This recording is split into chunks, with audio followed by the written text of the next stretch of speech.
Muy buenos días. Hoy nos vamos a referir a la historia clínica.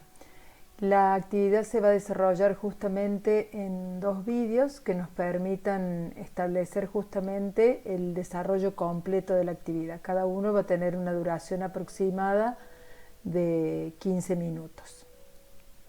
Podemos definir a la historia clínica como la narración escrita ordenada de los síntomas y signos que vienen siendo los datos que el enfermo proporciona, tanto personales como familiares, patológicos y cósmico-ambientales. Se puede considerar la historia clínica como una biografía biológica y patológica del paciente conformada por los síntomas y signos. ¿Y a qué nos referimos cuando hablamos de síntomas y signos? Síntoma, por definición, es todo hecho o fenómeno que acontece junto con la enfermedad porque es justamente la enfermedad quien lo determina. El síntoma habitualmente es expresado por el paciente. El signo, en cambio, puede o no coexistir con la enfermedad y evoca en el razonamiento médico un hecho mórbido o un mecanismo fisiopatogénico.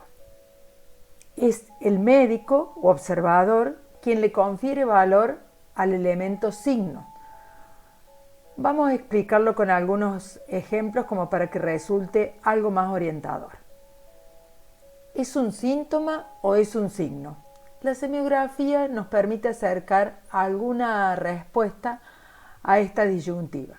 De hecho, cuando nosotros hablamos de síntomas o de signos, intentamos a veces una división matemática, confiriendo al síntoma la capacidad de aquello que el examinador puede ver, que el paciente trae y que no siempre el examinador puede ver, y conferimos la condición de signo simplemente a lo que el observador o médico reconocen a través del examen físico.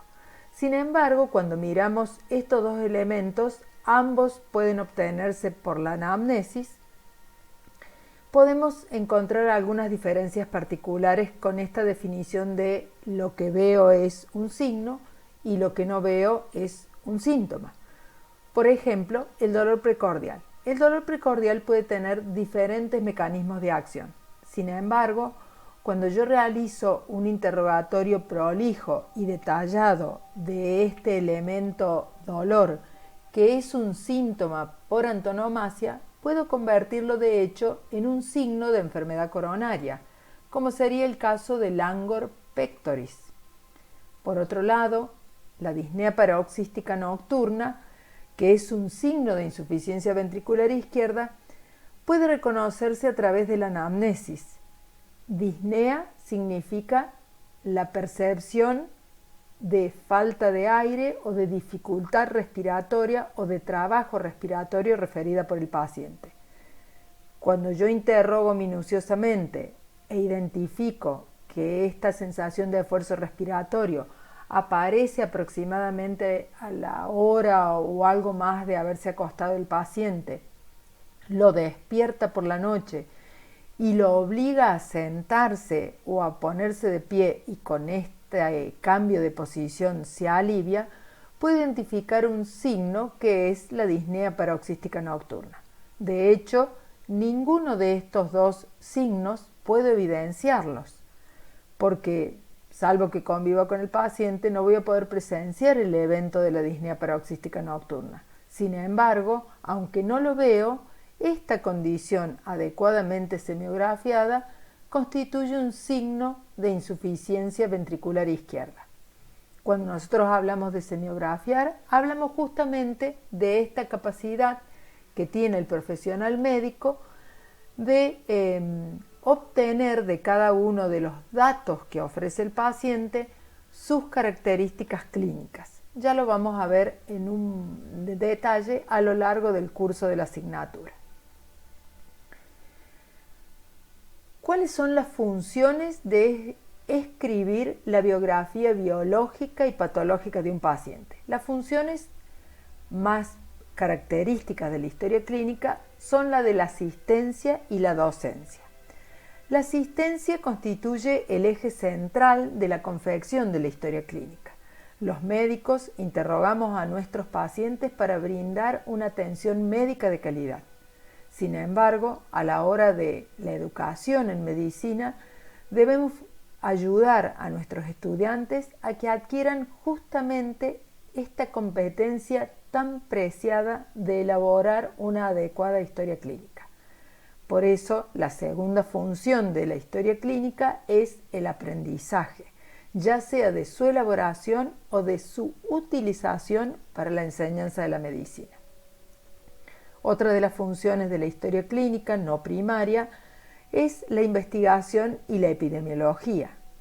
Ambas surgen de manera paralela a la asistencia y por eso le confieren un doble valor a una adecuada confección de historia clínica.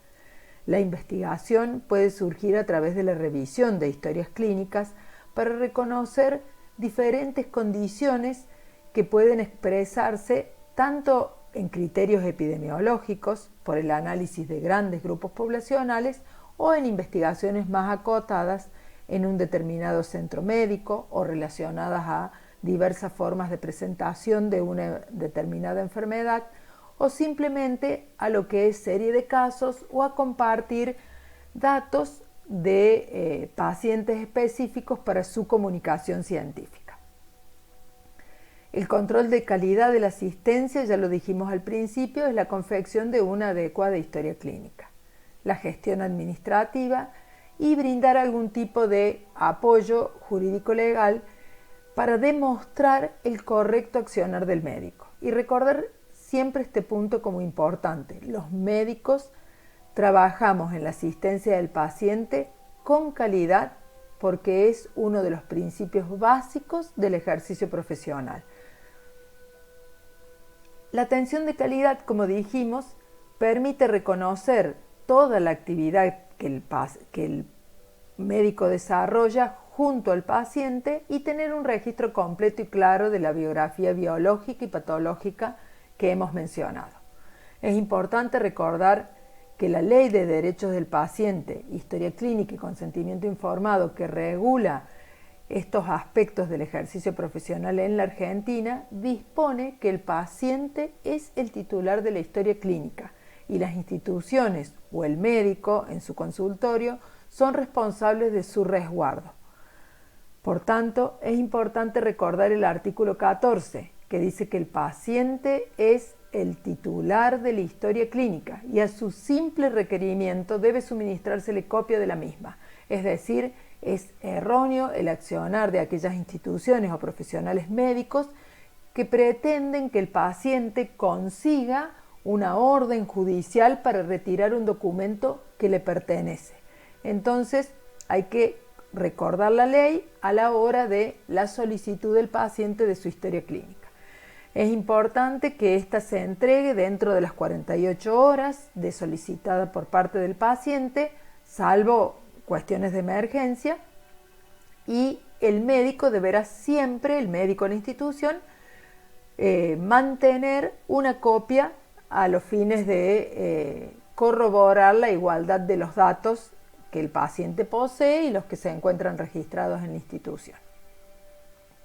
Cuando hablamos de resguardo médico-legal, es justamente porque la historia clínica expresa de manera categórica lo que el médico ha desarrollado, es decir, que es capaz de demostrar nuestro correcto quehacer profesional. Por eso la redacción defectuosa, incompleta, la pérdida de la historia clínica son agravantes al momento de deslindar responsabilidades legales frente a un eventual reclamo por parte del paciente o de una compañía aseguradora, por ejemplo. ¿Cuáles son las falencias que se detectan con mayor frecuencia en las historias clínicas que terminan judicializadas? Esto es importante recordarlo porque en la mayoría de los casos el médico no es responsable de un accionar equivocado frente a la atención del paciente, pero el error puede surgir de la inadecuada confección de la historia clínica, que es una de las responsabilidades médicas. El doctor Fabián Vitolo me ha cedido este listado de hechos que son importantes a la hora de confeccionar la historia clínica, porque lo único que señalan son los defectos que puede existir en esa confección. Una es la letra ilegible, la mala redacción de los acontecimientos, el uso de terminología inadecuada, es decir, terminología no médica. La historia clínica es un documento que pertenece al paciente, pero que lo escribe un profesional médico. Frases entrecortadas o telegráficas, uso de abreviaturas o códigos que no están reconocidos por convención, el desorden cronológico de los distintos actos médicos, la falta de evolución adecuada, la carencia de los métodos complementarios realizados y sus resultados correspondientes, la ausencia de consentimientos informados para los procedimientos que lo requieren, la falta de diagnóstico de egreso que se expresa en una hoja especial que se denomina epicrisis, y en el caso de las historias clínicas en formato papel, la desprolijidad, tachaduras o enmiendas que impiden reconocer adecuadamente la cronología de la historia del paciente. Cuando hablamos de confección y redacción en formato papel, es importante reconocer que no se puede tachar, ni borrar, ni dejar espacios en blanco. Si debo enmendar una historia clínica, deberé incluir entre paréntesis y aclarar que ese texto ha sido consignado por error y redactar correctamente lo que necesitaba expresar. Elementos como el liquid paper o cualquiera de estos dispositivos para eliminar escritura están prohibidos en la confección de la historia clínica. Todas las intervenciones que se realicen sobre la historia clínica deben estar fechadas y firmadas. Vamos a ver que para la historia clínica informática o electrónica se acepta la firma digital y cada una de las hojas deberá estar foliada e identificada con el nombre del paciente. Debe reflejar exactamente los acontecimientos médicos del paciente y la actividad del profesional.